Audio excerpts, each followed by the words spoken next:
Purihin ng Panginoon. Kamusta po ang bawat isa sa atin sa araw na ito?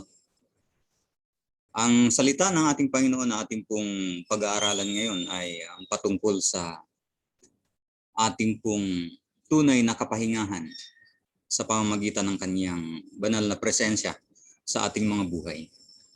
Ating po itong pinamagatang Rest in God's Presence.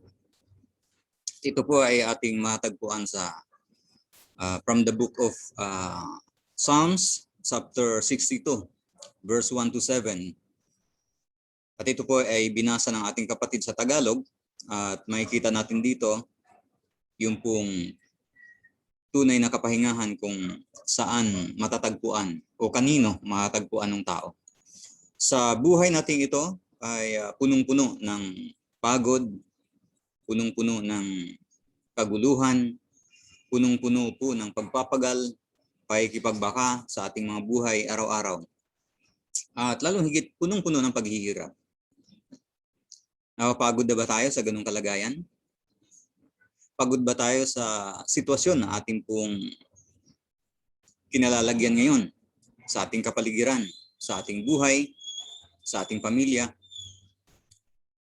o sa ating kalagayan, mga kapatid? So dito makikita natin na ang bawat isa sa atin ay kahit papaano nangangailangan tayo ng sapat na pahinga. Sapat na pahinga dahil nakakapagod nga po ang buhay. At merong ilang mga tao na buong maghapon silang nagpapahinga. Walang ginagawa. Pero ilan lamang po yon. Hindi po maraming mga tao na ganyan. At una sa lahat, personally, dahil sa tayo po ay kailangang mabuhay, ako din naman ay meron ding mga suliranin na hinaharap, meron ding mga problema, meron ding mga pangailangan at napapagod din. So ang katunayan niyan, ginagamit natin yung ating physical na kalakasan para mabuhay tayo sa pang-araw-araw.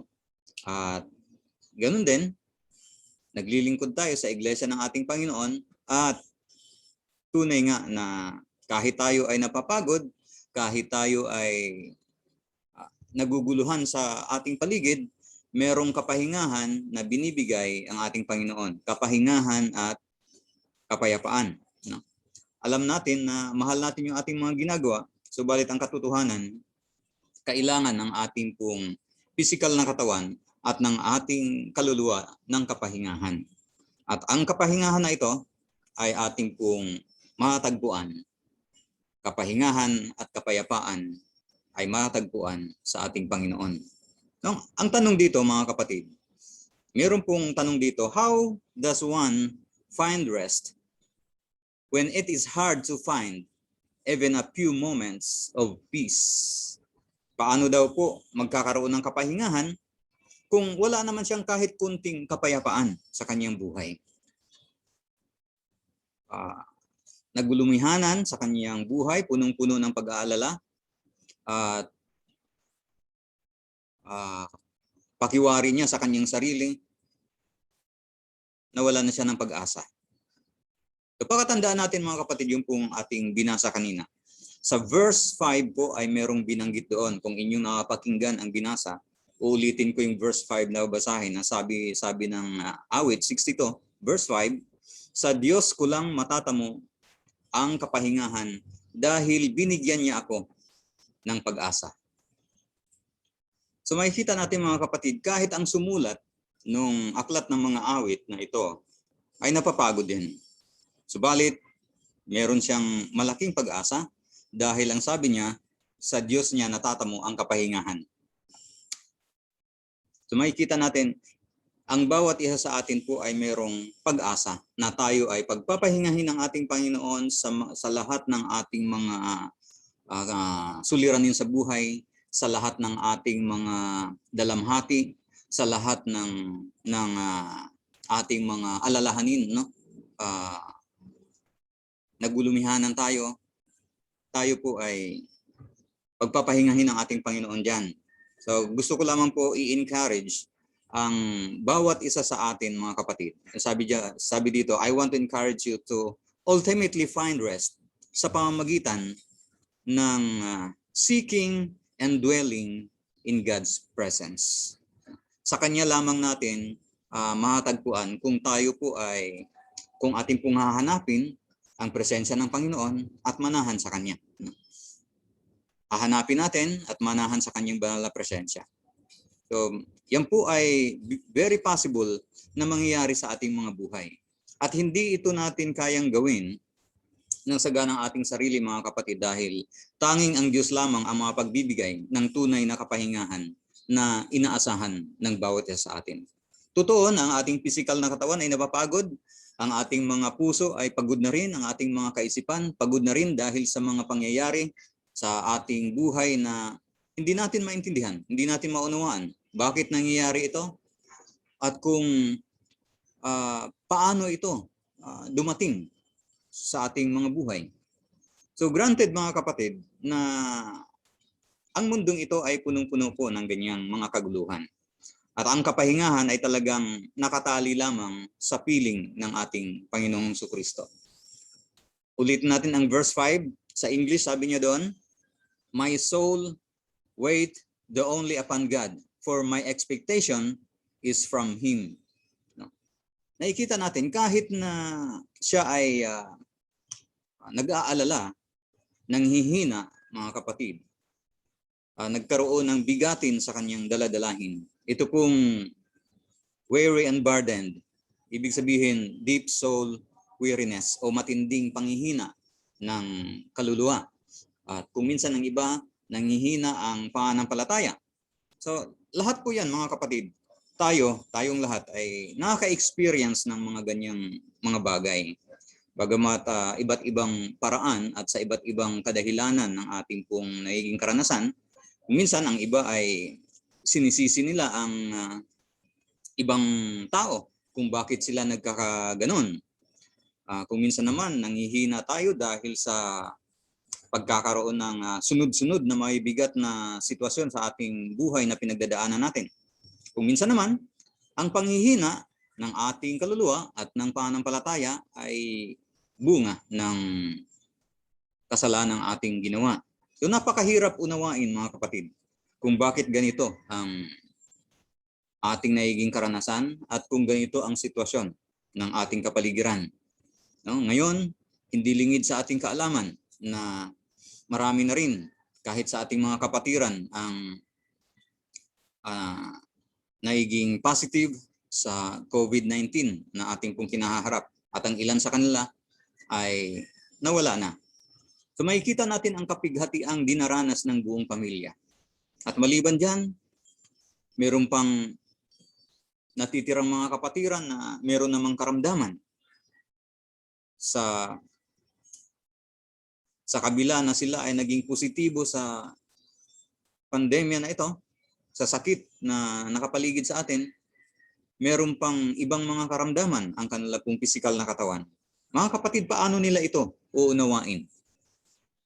Subalit, bibigyan natin ng isang malaking pag-asa dahil ang salita ng Diyos ang nagbibigay sa atin ng pag-asa dahil ito po ang katotohanan. Ang Biblia ay merong itinuturo sa bawat isa sa atin.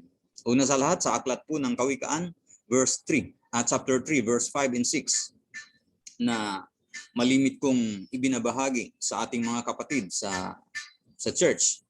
Ito ang binanggit. Trust in the Lord with all your heart and do not lean on your own understanding. So pinapaalalahanan tayo ng ating ng banal na kasulatan, ng salita ng katotohanan, na hindi po tayo pwedeng manahan sa sarili nating panguunawa dahil hindi kayang abutin ng ating panguunawa ang lahat ng sitwasyon na ating pong dinaranas ngayon. Masyado tayong normal lang sa atin na masyado tayong nakafocus sa mga dalamhati na meron tayo. Normal sa atin na kapag tayo ay merong karamdaman, ay nakafocus tayo doon sa ating karamdaman. Subalit mga kapatid, merong lunas ang lahat ng ito. Kinakailangang alalahanin natin ang itinuturo sa atin ng ating Panginoon. Ang itinuturo sa atin ng buhay na salita ng Diyos na hindi natin kailangang magtiwala sa sarili nating karunungan. Ang paalala niya sa atin ay pagkatiwalaan natin ang ating Panginoon ng buong puso. Buong puso, mga kapatid. Dahil kapag hindi po buong puso, ang puso po ay napaka-delikadong parte ng ating katawan. Ito po ay deceptive, no? According to Jeremiah, ay deceptive ang ating mga puso. Kaya kinakailangan nating magtiwala ng buong puso sa ating Panginoong Diyos at siya po ang magpapaunawa sa bawat isa sa atin. Dahil sabi niya doon sa verse 6, "In all your ways acknowledge Him and He will make straight your path." Itutuwid niya ang ating mga landasin, itutuwid niya ang ating mga daraanan, itatama niya ang ating kalagayan. Ang dapat lamang po nating gawin ay alalahanin at pagkatiwalaan ng buong puso ang kanyang ipinangako sa atin. At kinakailangan nating mag-comply doon sa salita ng katotohanan na magtiwala sa kanya ng buong puso. Totoo na marami tayong mga alalahanin sa buhay, subalit buhay din ang salita ng Diyos na nagpapaalala sa atin na sinasabing, "Do not be anxious about anything." Philippians 4:6 at verse 7. No? Yung dalawang verses na ito na nagsasabi sa bawat isa sa atin, nagpapaalala sa bawat isa sa atin, ito'y paalala na kasama ang pangako ng ating Panginoon. Do not be anxious about anything. At ano ang dapat nating gagawin sa halip na tayo ay mag-aalala? Ang sabi ito, "But in everything by prayer and supplication with thanksgiving, let your request be made known to God." Napakamahalaga sa harapan ng ating Panginoon na kung ano yung ating kalagayan sa araw na ito, mismo ay ati po itong sabihin sa kanyang harapan. Let your request be made known to God. Yan ang instruction. At alam nyo, ito pong ating dalamhati, ito yung ating sakit sa kalooban. Ito yung mga bagay na ating inaalala palagi, mga kapatid, na nanggagaling sa ating puso at sa ating kaisipan. Ang sabi ng banal na kasulatan sa verse 7, sabi ni Apostol Pablo, ang kapayapaan ng Diyos na hindi kayang abutin ng ating mga kaisipan ang siyang magbabantay sa ating mga puso at ang ating mga kaisipan dahil sa ating Panginoong Jesucristo. So makikita natin yung isang napakalaking sangkap dito, yung relasyon natin sa ating Panginoong Jesucristo. Dahil sa kaugnayan natin sa ating Panginoong Jesucristo, lahat ng mga bagay na ating pinagdadaanan, mga kapatid, ay ating pong mauunawaan dahil siya mismo ang magpapaunawa nito. Tandaan natin, may kapayapaan ang Diyos na ibinibigay sa atin. Ito yung kapayapaang hindi kayang ibigay ng sanlibutan ito. Dahil ang sabi ito, hindi kayang arukin ng ating mga kaisipan itong kapayapaan na ito. At itong kapayapaan ng ating Panginoong Diyos, ito ang magiging dahilan para magkaroon tayo ng karunungan upang uunawa sa lahat ng ating mga nagiging karanasan. Sabi natin kanina, wala pong exempted sa bawat isa sa atin. Ang mundong ito ay punong-puno ng paghihirap, punong-puno po ito ng sakit at karamdaman. At ang ating physical na katawan na ito ay subject to decay. Mabubulok po talaga ang ating physical na katawan. Pero merong lunas sa bawat problemang ating kinaharap dahil merong kapayapaan ng Diyos. Kung ang bawat isa sa atin ay hinahangad palagi ang mapayapang buhay, hanggat wala siyang relasyon sa ating Panginoong Jesucristo, hindi po niya mararanasan yan. So, sa bawat isa sa atin ng mga mananampalataya, mga kapatid, ito ang napakalaking pag-asa dahil ang mga mananampalataya ay nabubuhay sa pag-asang ibinibigay ng ating Diyos sa pamamagitan ng ating Panginoong Jesucristo. Kailangan lamang dito, mga kapatid, na bantayan natin ang ating mga puso. Diba? Instruction po ba ng banal na kasulatan ang bantayan natin ang ating mga puso? Instruction po yan sa Kawikaan. Proverbs 4:23, ang sabi ito, keep your heart with all vigilance, for from it flow the springs of life. So sabi natin kanina, ang kalagayan ng puso ng isang tao ay isang madayang kalagayan, no? Higit pa sa lahat ng mga bagay na madaya itong puso na ito. Maraming mga tao na nagsasabi sila ay sumampalataya sa ating Panginoon, sila ay umiibig sa ating Panginoon. Palagi nilang sinasabi sa kanilang panalangin, I love you, Lord. I worship you, Lord. Pero mga kapatid, nagiging conditional kung minsan ang kanila pong pag-ibig o pagpapahalaga sa ating Panginoon. Dito masusukat natin sa katotohanan ng kalagayan ng ating buhay sa mundong ito. Kapag tayo ay naroon na sa tunay na kalagayan ng sanlibutan ito, ang pagharap sa mga kahirapan sa ating mga buhay habang nandito tayo sa sanlibutan ito. Kinakailangan bantayan natin ang ating mga puso. Kinakailangan buong puso nating ipagkatiwala sa ating Diyos ang ating pong kalagayan. At maliban doon, buong puso tayong magtiwala sa kanyang kapangyarihan at sa kanyang pagkilos sa bawat isa sa atin. Dahil naroon ang pagkilos ng Panginoon doon sa kanyang mga lingkod, doon sa kanyang mga anak. No, magtiwala tayo sa salita ng Diyos na iniwan sa atin. Napakalaki ang gamit nito sa bawat isa. Lahat ng bagay, lahat ng ating pangailangan ay ating pong matagpuan sa kanyang salita. At ang salita ng ating Panginoong Diyos ay ganito po ang kalagayan. Alalahanin natin ang aklat ng Hebrews chapter 4 verse 12. Nang sabi ron, for the word of God is living and active. No? Sapagkat buhay at mabisa ang salita ng Diyos. Higit na matalas kaysa alinmang espada o tabak na magkabila ang talim. Tumatagos ito hanggang kaluluwa at espiritu at hanggang sa kasukasuan at kaloob-looban ng buto. Nalalaman nito ang pinakamalalim na iniisip at hinahangad ng tao. So ganito po mga kapatid, kabuhay at makapangyarihan ang salita ng ating Panginoong Diyos. Pagkatiwalaan natin ang kanyang salita. Pagkatiwalaan natin ang ipinapahayag ng ating Panginoon patungkol doon sa kalagayan natin sa kanyang harapan. At dito, magkakaroon tayo ng lunas sa lahat ng ating mga kinahaharap, mga kapatid. Pananampalataya, tiwala, at pagpapasakop sa ating Panginoon. Faith, trust, submission. Ipapasailalim natin lahat yan sa ating Panginoon. Gayong tayo ay sumampalataya na siya ay makapangyarihang Diyos.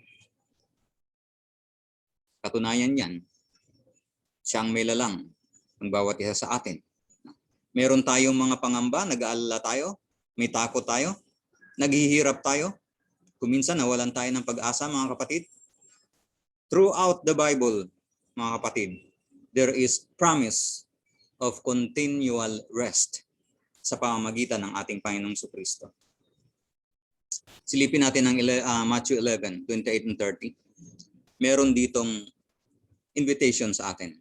Come to me, all who are weary and burdened, and I will give you rest. Sabi ng ating Panginoong Jesucristo yan. Ang sabi niya, take my yoke upon you and learn from me. For I am gentle and humble in heart, and you will find rest for your souls. For my yoke is easy, and my burden is light. May panawagan ng ating Panginoon na tayo ay lumapit sa Kanya. Pinalalapit tayo ng ating Panginoon sa Kanya. Dahil alam niya na hindi natin kayang harapin ang ating mga kalagayan ng saga ng ating mga sariling kalakasan, karunungan, mga kapatid. Dito mapapansin natin na itong kapahingahan na nanggagaling sa ating Panginoong Diyos, kapahingahan ito pareho sa physical at sa spiritual. Kapahingahan sa physical dahil kapag tayo po ay lumalapit sa ating Panginoon, palagi nagtiwala sa kanyang pagkilos, ibinibigay natin ang ating ng buong puso sa kanya ang ating mga kalagayan, mga kapatid, sa buhay natin. Magkakaroon tayo ng kapayapaan sa ating mga buhay. Hindi na tayo pwedeng daigin ng kaaway o ng dyablo dahil tinalo na siya ng ating Panginoon. Yan ang sabi ng ating Panginoon dito. Diba? Sabi ni Jesus Christ dito, daranas kayo ng paghihirap dito sa mundo. Pero magpakatatag kayo dahil nagtagumpay na ako laban sa kapangyarihan ng mundo. Dinaig na ito ng ating Panginoong Jesucristo. Kaya sa lahat ng mga mananampalataya at sa mga anak ng Diyos, mga kapatid, dahil sa ating pananampalataya sa ating Panginoon, hindi na tayo pwedeng daigin ng ating mga paghihirap, hindi na tayo pwedeng daigin ng tukso, ng kaaway na ino-offer sa atin, hindi na tayo kayang daigin ng dalamhati o karamdaman man dahil dinaig na ito ng ating Panginoong Jesucristo sa kanyang kamatayan sa krus. At tayo, na mga nasa panig ng ating Panginoon, ang meron tayo mga kapatid ay itong kapayapaan na nanggagaling sa Kanya. Di ba? John 16:33. Sinasabi ko sa inyo ang mga bagay na ito para magkaroon kayo ng kapayapaan sa akin. So ibig sabihin, ang kapayapaan mga kapatid ay hindi natin mahahanap sa ating sarili. Mahatagpuan natin ito dahil sa presensya ng ating Panginoon. Kaya nga, rest in God's presence ang ating pong tinatalakay sa araw na ito. Napakasarap danasin ang pangunguna ng Diyos sa ating mga buhay. Napakasarap danasin ang pagkilos niya sa bawat isa sa atin. Napakasarap yakapin yung pong ating nagiging karanasan na ang Diyos ang kumikilos sa atin. Siya ang nagbigay ng kapayapaan sa bawat isa sa atin. Siya ang nagliligtas sa atin. Siya ang sumagip. Siya ang kumikilos. Kaya hindi na tayo mapapagod. Kapag tayo po ay mag-comply doon sa invitation ng ating Panginoon, hindi tayo mapapagod. Dahil sa lahat ng mga kinahaharap natin sa buhay, siya ang kikilos nito para sa atin. Siya ang magiging katagumpayan natin. At tayo, nariyan lang kasama ang kanyang banal na presensya. Binibigyan niya tayo ng kapahingahan. Diyan ka lang. Nasabi ng ating Panginoon, ako ang bahala diyan. Yung nga lang, kinakailangan nating magtiwala. Kailangan nating panghawakan yung sinasabi nating sumampalataya tayo sa kanyang kapangyarihan. So yan ang meron tayo, no? Kapayapaan sa ating Panginoon. At kapag matatag ka, kaya sabi ng ating Panginoon dito, magpakatatag kayo dahil nagtagumpay na ako laban sa kapangyarihan ng mundo. So, ibig sabihin, kapag tayo po ay nagiging matatag, tayo ay mapayapa. At kapag mapayapa ang bawat isa sa atin, may kapahingahan tayo. Makapagpahinga tayo ng maayos. Nakakatulog tayo ng mahimbing.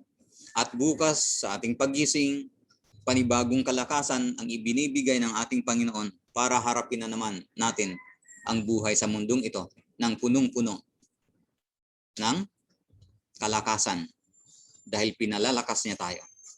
Yan po ang kagandahan kapag ang bawat isa sa atin ay mag-indwell doon sa kanyang banal na presensya. So John 16:22, sabi ito, so with you, now is your time of grief, but I will see you again, and you will rejoice, and no one will take away your joy. Pansinin natin itong sinasabi ng ating Panginoong Jesucristo. Ngayon, ang panahon ng ating mga dalamhati, sabi ito, grief. Now is your time of grief. But I will see you again and you will rejoice. Katagpuin tayo ng ating Panginoong Jesucristo at sa panahong yan, kapag tayo po ay nandoon sa presensya ng ating Panginoon, ang sabi niya dito, you will rejoice. Ikinagagalak natin yung pong ating mga karanasan sa buhay. Dahil dito tayo binibigyan ng pangunawa ng ating Panginoon. Diyan niya tayo hinuhubog para tumatag, para lumakas. Diyan na tayo hinuhubog para itiwala natin sa kanyang kapangyarihan ng buong puso. ang kalagayan natin sa mundong ito. Diba, makikita natin? So tayong lahat ng mga mananampalataya, tandaan natin ito, no one will take away your joy. Kapag nandun tayo sa presensya ng ating Panginoon, walang sino man na pwedeng umagaw ng kagalakan na ibinibigay niya sa atin. Kaya walang dahilan, mga kapatid, na kahit anong ating nagiging karanasan ngayon dahil sa sitwasyon ng mundong ito na ating ginagalawan, kahit anuman ang mga problemang ating dinaranas, naroon palagi ang kagalakan na nanggagaling sa ating Panginoon na handa niyang ino-offer sa bawat isa sa atin. At ito'y ating mararanasan dahil tayo po ay nasa panig ng ating Panginoon. Dahil tayo po ay tagasunod niya. Dahil tayo po ay mga mananampalataya. 2 Corinthians 1, verse 3 and 4. Praise be to God. Praise be to the God and Father of our Lord Jesus Christ, the Father of compassion and the God of all comfort, who comforts us in all our troubles, so that we can comfort those in any trouble with the comfort we ourselves receive from God. So makikita natin dito, totoo, tunay na ang ating Panginoong Diyos ang siyang nagbibigay sa atin ng comfort sa bawat nating paghihirap, sa bawat suliranin, sa bawat alalahanin. Kino-comfort tayo ng ating Panginoon. Kino-comfort niya tayo doon sa ating mga trouble sa buhay. Sabi ng verse 4, who comforts us in all our troubles. At alam niyo mga kapatid, dahil tayo po ay hinubog ng ating Panginoon, pinoproseso niya tayo dahil sa mga problemang ating dinaranas, pinoproseso niya tayo para tayo ay tumatag at para tayo ay maging witness din sa ibang nanghihina ang kanilang pananampalataya. Nanghihina ang kanila pong mga buhay sa harapan ng Panginoon. Gagamitin tayo ng ating Panginoong Diyos para maging witness sa kanila na buhay ang salita ng Diyos na ating pinanghahawakan. Na buhay ang ating Panginoong Kristo sa ating mga buhay. Na sila din sa kabila ng kanilang panghihina, tatatag, lalakas, at magkaroon din ng kapayapaan at maranasan ang kagalakan na ibinibigay ng ating Panginoong Kristo na naging karanasan natin, mga kapatid. At itong kagalakan na ito ay isang kagalakan na hindi kayang agawin ng sanlibutang ito. Diba? Sabi nga sa Tagalog, 2 Korinto chapter 1, verse 4, pinalalakas niya ang ating loob sa lahat ng ating paghihirap para sa pamamagitan ng kalakasan ng loob na ibinibigay sa atin ng Diyos ay mapalakas din natin ang loob ng ibang nanghihina o naghihirap. Napakalinaw mga kapatid na naroon ang purpose ng ating Panginoong Diyos doon sa process na ginawa niya sa atin. No? At dito mga kapatid makikita natin na itong kalagayan natin na naghihirap, kalagayan natin na nagdadalamhati, kalagayan natin na nag-aalala sa bawat sitwasyon, binigyan tayo ng pag-asa ng ating Panginoon. Dahil sa isang buhay na pagkilos niya sa ating mga buhay, tungo sa isang layunin na tayo din ay gagamitin niya sa ibang mga nanghihina. Kaya nga sabi natin noon pa man, na ang bawat mananampalataya ay servant ng ating Panginoon. Yun po ang isang tapat na kalagayan na sinasabi na itinuturo sa atin ng banal na kasulatan doon sa ating katatayuan sa harapan ng ating Panginoong Diyos. Hindi tayo habang buhay tagapakinig lamang. Tayo ay pinuproseso ng ating Panginoon, pinalalakas niya para mag-witness din sa iba na buhay ang kanyang kapangyarihan, na totoo ang kaligtasang ibinibigay niya. Makikita yan ng ibang mga taong nanghihina sa bawat isa sa atin, sa ating katatagang tinanggap sa ating Panginoong Kristo dahil sa ating pananampalataya at ating pagtitiwala at ating pagpapasailalim sa Kanya. sa kanyang kapangyarihan. Okay? So sana sa araw na ito ay patuloy na pinatatag tayo ng salita ng Diyos na ating pong napapakinggan sa kabila ng ating pong kalagayan. Napakahirap po ng kalagayan natin sa mundong ito. Nainibago tayo. 2 taon na tayo. Mahigit sa ganito pong kalagayan. Marami na po ang mga at marami pa ang mas mahihirapan pa dahil marami pang mga taong hindi pa nakapakinig ng salita ng ating Panginoon. Marami pang mga taong hindi pa na-witness ang pagkilos ng Diyos sa bawat isa sa atin. Kaya mga kapatid, katulad ng sinasabi ng banal na salita na ating pong napakinggan, magpakatatag tayo. Dahil tayo ay pinoproseso ng ating Panginoon dito sa karanasang ating dinaranas. No? Pinatatatag niya tayo sa isang layunin na tayo din ay gagamitin para sa mga nanghihina. So Christians are not exempt from heartache, difficulties. Subalit sabi nga dito, when we place our trust in God, hindi tayo nag-iisa. Dahil ang Diyos po ang kikilos para sa bawat isa sa atin. Sa Isaiah chapter 43, para po sa ating pagtatapos, ito po ang binabanggit. When you pass through the waters, ito po ay Isaiah 43 verse 2. When you pass through the waters, I will be with you. And through the rivers, they shall not overwhelm you.